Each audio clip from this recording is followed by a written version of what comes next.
Bueno, muchas gracias por la presentación y por la calidez de habernos permitido hacer, bueno, digo, haber permitido porque también participamos de la exposición, sobre un tema que, a pesar de que todos conocemos, poco conocemos. Y yo que soy de los 15 años surrealista, me declaré en esa edad surrealista. ¿No se escucha bien? Ahora sí. Me declaré surrealista a los 15 años. Sin embargo, cada vez que me pongo a ver, a leer y a reflexionar sobre la historia del surrealismo, que está vigente, me doy cuenta que es un fenómeno artístico y social poco conocido. Porque ustedes habrán visto que siempre cuando pasa algo se dice, esto es una situación surrealista. En las películas norteamericanas se ve bastante seguido que uno dice, esto es surrealista, que eso... No, tienen la situación que describen, no tiene de surrealista muchas veces nada. Pero bueno, sí se podría decir que es una situación extraña, difícil, pero sí me refiero a algún aspecto que me parece importante, que yo diría que en parte para todos en general es un fenómeno inexplicable. Porque lo que acá vemos, uno dice, bueno, pero esto es inexplicable. Y la pregunta es por qué debería de tener una explicación lógica. Porque si hay algo contra lo que el surrealismo se elevó, se alzó y se desarrolló, es contra la lógica formal.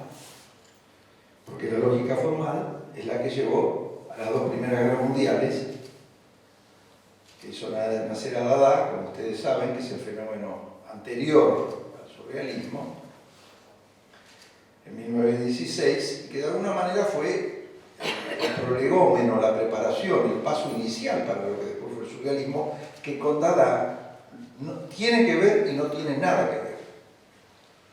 Muchas veces también se confunde, mucha gente dice, esto es dadaísmo. Sí, el dadaísmo, si se entiende, no es el surrealismo, porque el surrealismo procura, y creo que lo ha logrado, y trataremos de verlo hoy aquí en la Argentina, superar al Dada. En cuanto que el Dada tuvo un gran factor, un factor que todos ustedes conocen, muy importante, porque fue un enfrentamiento a la barbarie de la Primera Guerra Mundial y sus resultados desastrosos, particularmente, lógicamente, en Europa. Y entonces fue una forma de confrontar con ese orden, confrontar con las instituciones, con las autoridades, con los gobiernos, y burlarse, y mofarse, incluso del público y de la gente y de la situación, como ustedes recordarán en tantos episodios dadaístas que hubo durante mucho tiempo. Esa fue la genialidad de Tristan Tzara y de Hugo Ball y de otros que estuvieron con ellos en Zúrich, donde hace poco estuvo Pedro, y nosotros en forma espiritual también, en una foto que sacamos por ahí en Estrella del Oriente. Y entonces, ¿qué pasa? Dada fue el paso inicial. Pero llegó un momento en el cual, como todas las cosas que son importantes y se desenvuelven, llegó hasta un techo. ¿Y el techo cuál era? El techo era que con burlarse, con enfrentarse, con enojarse, no se daba un avance mayor. Y eso es lo que comprende el grupo. Ustedes también tienen elementos de sobra sobre la comprensión de esto, pero me gusta reflexionarlo para ver a dónde vamos ahora, que es darse cuenta que irrumpen en esa época otros fenómenos que hacen que haya que ir a algo más elaborado, más desarrollado, que es lo que comprende el grupo de los franceses, encabezado por Breton, pero no solamente él, Perret, Aragón, Eluard, y van madurando desde Dada, porque nada sale de la nada, sino que ellos salen desde Dada. Ellos participaron del movimiento dadaísta. Pero cuando ven que eso se queda ahí, ellos dicen, no, acá hay cosas que tenemos que ver cómo profundizar. Y lo hacen desde el psicoanálisis. Ellos toman las ideas de Freud, ya en ese entonces, estamos hablando antes del año 20, en ese momento, en ese clivaje, que es un periodo muy cercano, porque el psicoanálisis nosotros hoy lo conocemos, lo recontra conocemos, algunos creemos que lo conocemos más, otros menos, pero todos manejamos categorías del psicoanálisis, que en ese momento era ni siquiera una minoría científica las manejaba. Y se oponía también y rechazaba y había muchas dificultades. Ellos entonces descubren que el problema del inconsciente es algo que ya es adquirido por la humanidad. Y entonces introducen ese elemento en la creación artística. Y eso es lo que hace esto que está acá, y tantas otras obras y cosas donde uno se pregunta, ¿y por qué hice esto? No tengo la menor idea. Y no tengo por qué tenerla. Porque teniendo tantas ideas y tanto racionalismo, miren a dónde hemos llegado, con un capitalismo que se desmadra y se va al diablo, y nos está arrastrando, y nosotros entonces decimos, no, paremos, llevemos a la creación artística, a la poesía, a la pintura, a las artes, y incorporémosles el elemento del inconsciente. Y parten de la lectura y de la incorporación de las ideas de Freud, con quien incluso tienen comunicación. Y el propio Freud en su elaboración no entendía muy bien, como ustedes saben, a los surrealistas, porque él estaba más preocupado por las obras clásicas que por lo que ellos estaban planteando, que era algo que todavía estaba en desarrollo y no se veía a dónde iba. Entonces tomaron eso que Dada no lo tenía, ni mucho menos. Y tomaron también las ideas socialistas, de izquierda, Marx, Engels, porque en ese momento se había abierto un debate, bueno, en la época de grandes convulsiones en Europa, de la Revolución Rusa, posteriormente la Revolución en Alemania en el 19, fracasada, etc., de una situación de fervorizadas discusiones en las cuales ellos incorporan también ese elemento. Y ver esos elementos son muy importantes porque es Dada más psicoanálisis más socialismo. Es decir, son tres componentes los que generan el cambio, el bullón, la olla, en donde surge entonces el primer manifiesto del surrealismo. Y acá viene algo muy interesante, porque el primer manifiesto del surrealismo, ni bien sale el primer manifiesto del surrealismo, un hombre extraordinario y muy despierto, y también una casualidad, él y unos amigos que se procuraron entender lo que estaba pasando, eran también estudiantes de medicina, es decir, al igual que Breton, es decir, es una coincidencia que habría que ver, pero tiene que ver con lo científico, tiene que ver con el psicoanálisis, tiene que ver con una serie de cosas. Y esa persona se llamó Aldo Pellegrini, todos ustedes conocen. Aldo Pellegrini recibió el primer manifiesto del surrealismo cuando acababa de ser publicado. Y él lo pidió porque vio en un diario francés un panfleto que habían sacado los surrealistas por la muerte de Anatole France, a la cual los surrealistas consideraban un canalla, y le sacaron un panfleto que fue muy comentado porque Anatole France era una gloria de Francia, y ellos fueron los únicos que se opusieron diciendo que le sacaron un volante, una declaración que se llamaba Un cadáver, y le dieron a Anatole France con todo y le dieron para que tuviese, y eso generó un escándalo en Francia, y él leyó eso y pidió entonces los libros de los autores de ese volante, y ahí se enteró. Y ni bien lo leyó, él y sus amigos decidieron seguir las posiciones de ese grupo.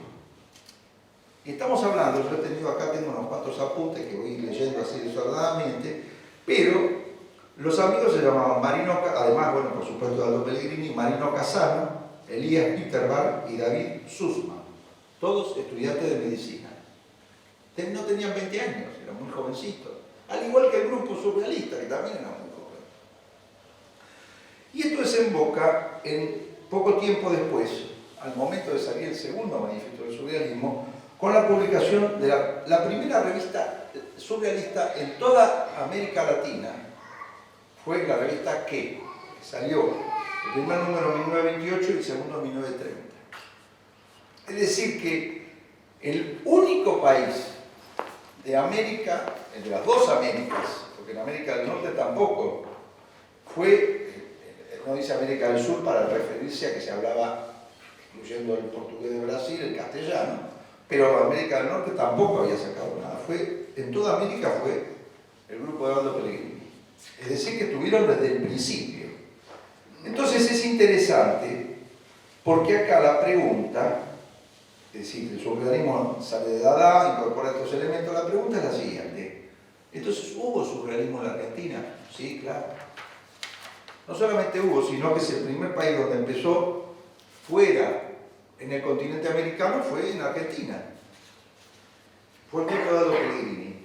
Y me interesa destacar esto porque entonces ahí viene la otra pregunta. Acá yo hago esta pregunta. ¿Existió movimiento surrealista en la Argentina? Si una cosa es si hubo surrealismo o si hubo movimiento surrealista. Y acá, en ese sentido, hay un matiz muy importante que yo quiero brevemente, o lo más brevemente posible, desarrollar hoy acá. ¿Por qué?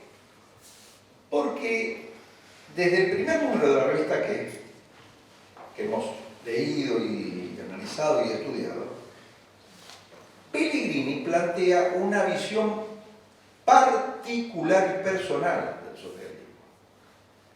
Partiendo de ahí, sin embargo, no repite. Si ustedes ven los primeros dos ejemplares de Que, van a ver que allí hay visiones propias del surrealismo. En el mismo espíritu libertario, pero haciendo un hincapié en algo que es importante en el caso de Pellegrini, que es la cuestión de la libertad individual, de la libertad personal, de la necesidad. Yo acá tengo algunos apuntes, por ejemplo, la introspección, cito textualmente, el uno mismo, el placer de una ilimitada libertad expansiva, y dice en el primer número de Que, la posibilidad de conocernos, especie, escuchen cómo lo dice, especie de método psicoanalítico, pero en el cual no partimos de ningún prejuicio sobre nuestra propia estructura. Es decir, un poco en una amplitud, en un momento como ese, en un lugar como Argentina, perdido aquí en los confines del mundo, el tipo reflexionando, pero con cabeza propia. Eso me interesa destacar. Y entonces, después de los dos números de la revista Que, hay como un silencio. Recién en la posguerra, Aldo Pellegrini funda la revista Ciclo, en 1949. Es decir, pasó mucho tiempo, ya no eran unos pibes, para decirlo de alguna manera, ya eran hombres, algunos se habían recibido de médicos, otros no, siguieron por otros derroteros. Y entonces Aldo Pellegrini escribe lo siguiente: vivimos en un mundo mágico, pero perdimos la capacidad de verlo. Y agrega, lo maravilloso al orientarnos hacia lo desconocido significa el riesgo, la incertidumbre, la inseguridad. Pero si con los textos del primer manifiesto del surrealismo, van a ver que hay muchas coincidencias. Pero en 1949 ya había salido el segundo manifiesto. Y acá ya Pellegrini no sigue tanto esta posición. ¿Por qué? Bueno, en primer lugar quiero aclarar algo, que es que la revista Ciclo estaba dirigida nada menos que por Pellegrini, por Enrique Pillon Rivière y nuevamente por Elías Peterberg, que siguió en la aventura surrealista junto con Pellegrini. Y allí podemos decir que fue una confluencia de vanguardias, pero no estaban sujetas al surrealismo. Tenían una influencia, estaban vinculadas, pero si ustedes ven la revista van a ver que hay de todo, también cierta influencia surrealista, pero no cerrada. Es decir, que era una confluencia de un espíritu de época que también trataremos brevemente de analizar acá. El espíritu es surrealista, pero hay que reconocer que, ustedes imagínense que Breton en el segundo manifiesto y en ese periodo, ella habla de transformar el mundo, dijo Marx, cambiar la vida, dijo Rimbaud. Para nosotros esas dos consignas son una sola. Esa es la evolución que hay entre 1929 y 1949 en la cabeza del grupo francés surrealista. Mientras que aquí se hablaba muy particularmente de, digamos, de alguna manera transformar algunas cosas, pero no de meterse con el tema, por decirlo de alguna manera, más político del aspecto. El segundo manifiesto del surrealismo, como ustedes conocerán, es eminentemente político. Y está en una lucha que, vista desde acá, es lejana, pero en ese momento y allá era una lucha denodada, muy fuerte y muy particular. ¿Por qué? Porque lo que plantea el segundo manifiesto, como lo planteaba en forma indirecta el primero, pero en el segundo con todo énfasis, es una lucha contra el realismo. Y en particular contra el realismo socialista, que en ese momento se impulsaba por parte de un sector de la izquierda, el Partido Comunista, en Europa. En la época que el Partido Comunista lo empezó a dirigir Stalin. Y la concepción era que el artista debía, textual, subordinarse en su creación, no políticamente, en su creación, no en su posición personal, en su creación debía subordinarse a la directiva del partido.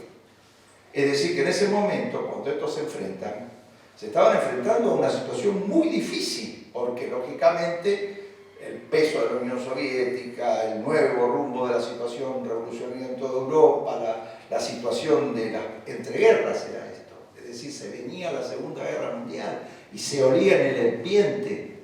Y entonces este debate, que parece hoy quizá un poquito lejano en muchos aspectos, en ese momento era crucial. Sin embargo, acá nosotros tenemos que notar que si leemos las revistas del periodo de Peronini y de Enrique Pillon Rivière, no tuvieron este ángulo, no se metieron en ese debate. Es más, dejaron debates que en ese momento para la intelectualidad mundial fueron muy importantes, como por ejemplo los procesos de Moscú, más allá de las posiciones políticas que cada uno tuviese, que se persiguiese a gente en forma arbitraria y con, digamos, juicios que eran truchos, para decirlo en nuestro lenguaje, fue un verdadero escándalo, y acá ese tema no se trató.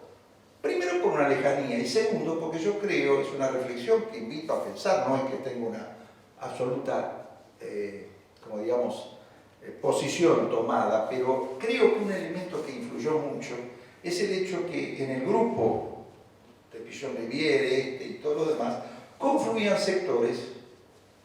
No tenemos que olvidar que primero fue durante la Segunda Guerra, esto es el año 49 la revista, durante la Segunda Guerra era contra el fascismo y el nazismo, cosa que era correcta y estaban todos de acuerdo.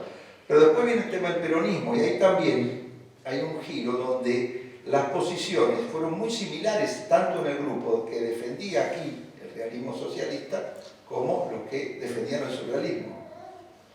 Entonces ese aspecto quedó un poco soslayado por la situación, porque acá no era fundamental, pero yo considero que tiene mucha importancia, porque al no darse ese debate acá, el realismo de alguna manera impregnó muy fuertemente el arte narrativo, de una manera muy decisiva que explica hasta cierto punto el hecho de que el surrealismo no sea bien comprendido.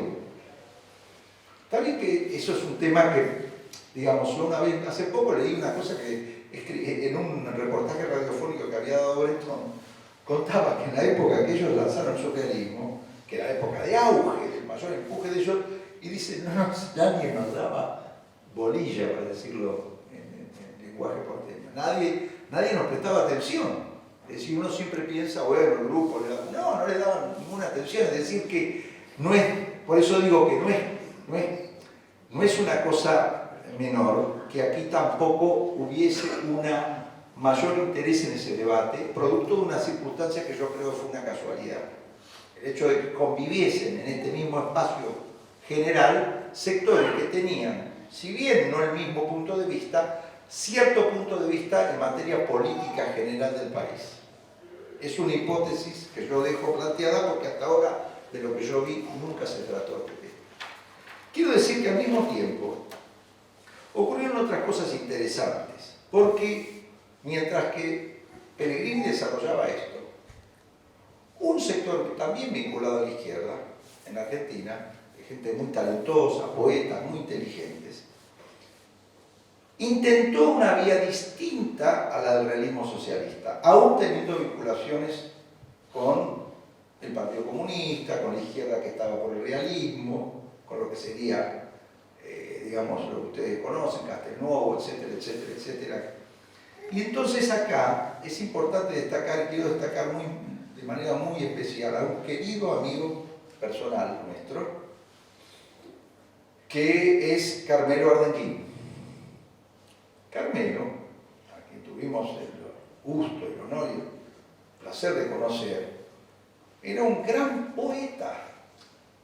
Es decir, todos lo conocemos como artista plástico más en Argentina, pero él fue siempre un gran poeta y empezó siendo poeta. Y yo buscando cosas me encontré con cosas muy extraordinarias que quisiera compartir con ustedes acá. Porque cuando ellos hacen el grupo, digamos, hay una presencia que se empieza a delinear como algo distinto al realismo socialista, porque también era muy cuadrado, por decirlo de alguna manera, estaba muy remanido, porque ya venía muy como a un sector del arte en Argentina estaba cansado de eso. Entonces acá se presenta todo lo que ustedes recién estaban viendo, que estaban con un libro donde aparecía un ejemplar de la revista Arturo, que todos ustedes conocen. La revista Arturo de 1944, revista de artes abstractas, estaba dirigida por Carmelo Ardenquín, Edgar Bailey y Cosiche. Y participaban allí Tomás Maldonado, Rufus, Torre García, y Maldonado conformó el movimiento plástico, como ustedes saben, Arte Completo Invención. Y en lo literario, el invencionismo de Edgar Bailey. Y acá viene el asunto del arte madí que impulsa Ardenquín. Pero que a mí me interesa contarles alguna cosa porque la influencia, yo veo que la revista Arturo, objetivamente, si bien de alguna manera confrontaba o se contraponía al surrealismo, tiene elementos muy fuertes del surrealismo. Es muy interesante este fenómeno. Nunca logré que Carmelo me confirmase esto, por eso, en el sentido de muchas conversaciones que tuvimos. Pero ustedes escuchen esto, miren la poesía de Ardenquín.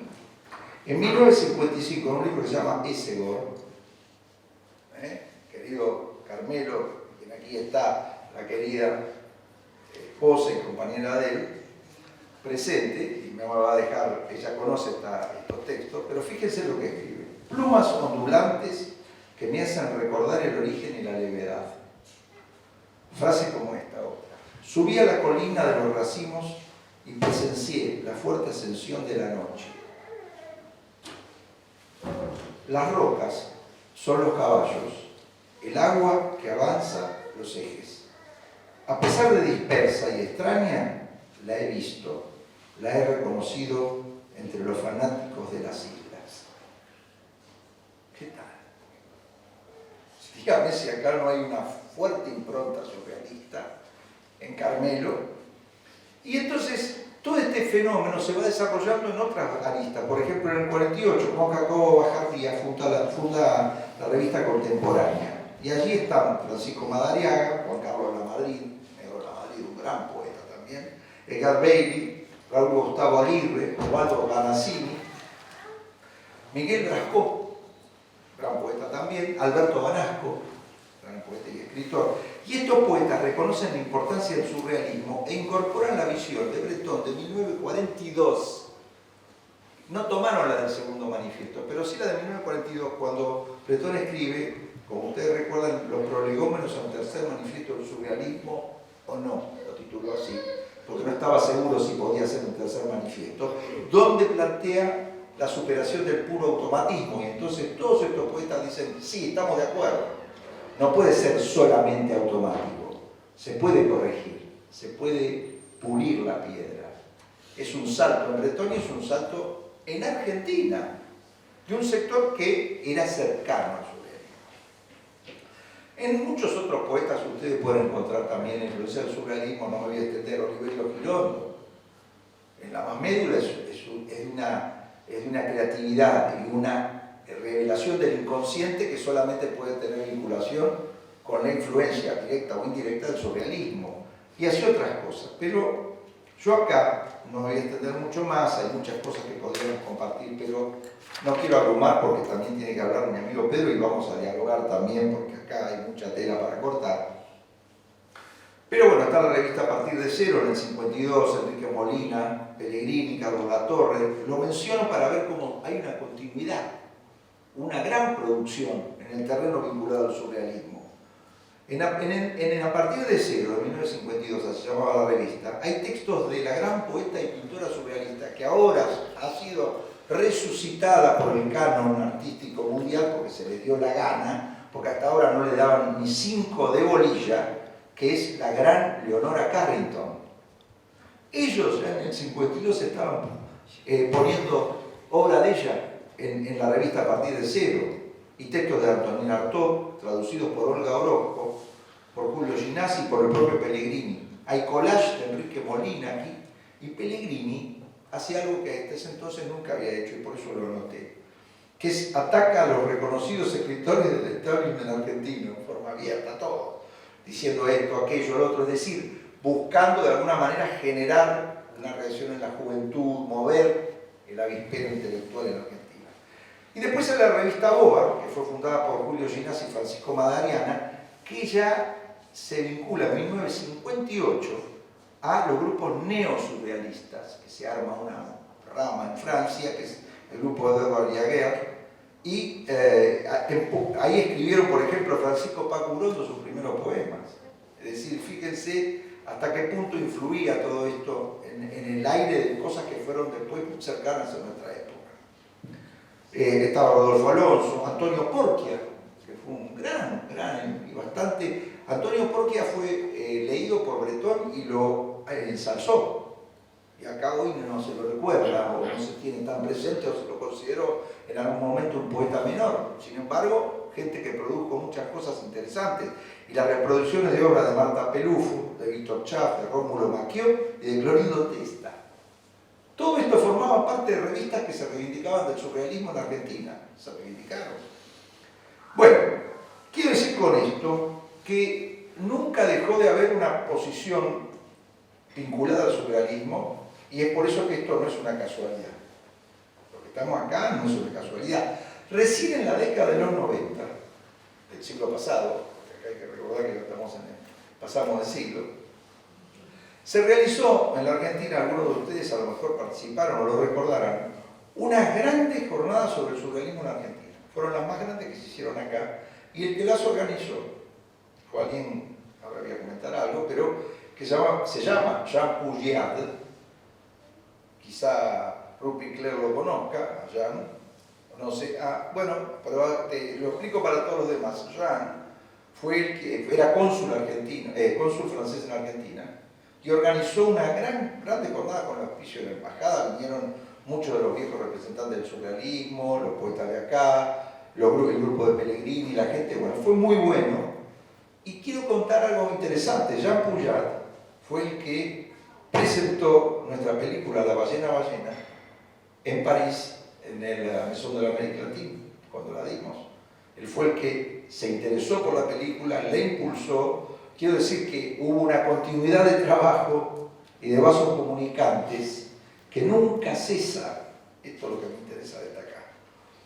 No es mucho más, bueno, tengo muchas cosas, quizá después esto por supuesto lo vamos a publicar, hay muchas cosas que podemos abrir, hay cosas que estamos discutiendo con Pedro, y por eso está la idea de seguirlo, de seguir el tema.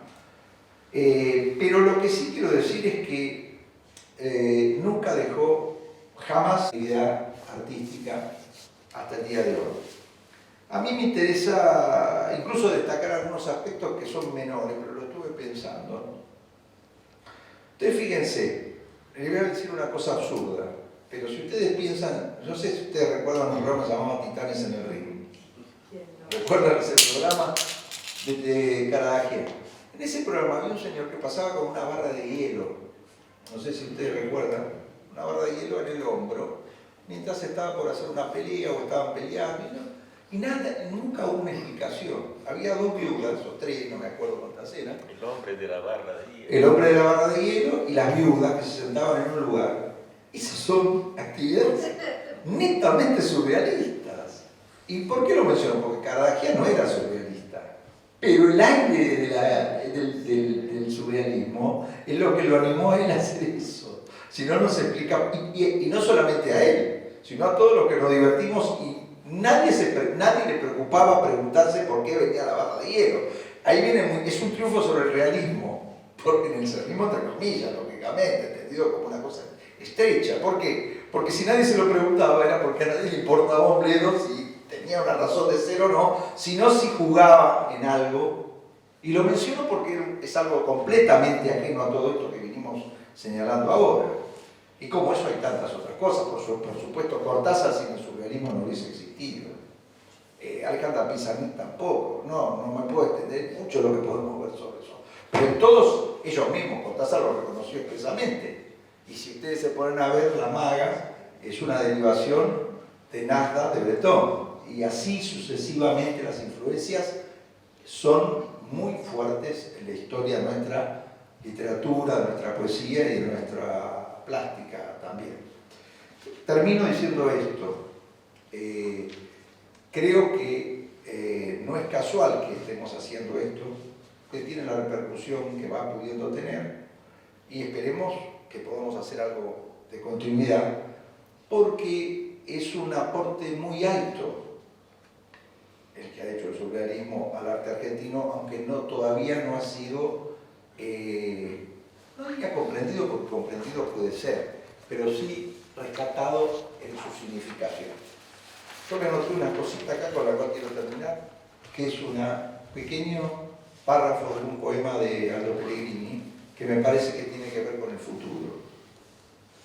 Haremos así cantar el silencio poblado de imágenes en una noche iluminada por la luz absoluta. Nada más.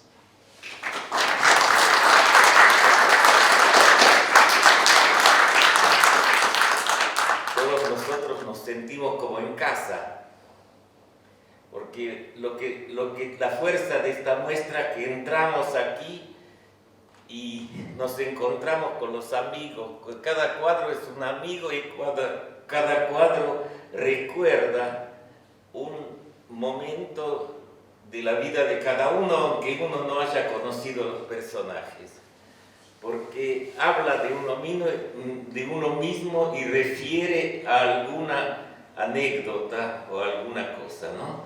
Aunque después no se llame surrealismo. Yo les voy a contar una anécdota.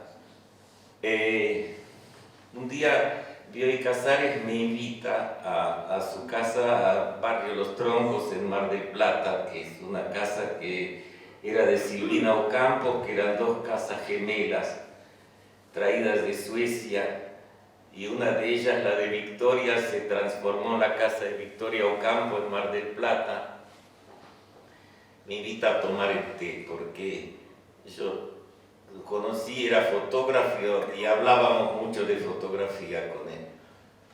Él hizo un libro fantástico de fotos sobre el barrio de La Recoleta, que es muy lindo realmente y es un documento de época. Y tiene un jardín, esa casa enorme, y había unos chicos jugando al croquet en el parque.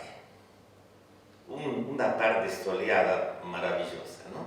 Y viene la mucama con la bandeja, con cofia y con delantal blanco, todo. Y nos trae el té con escón.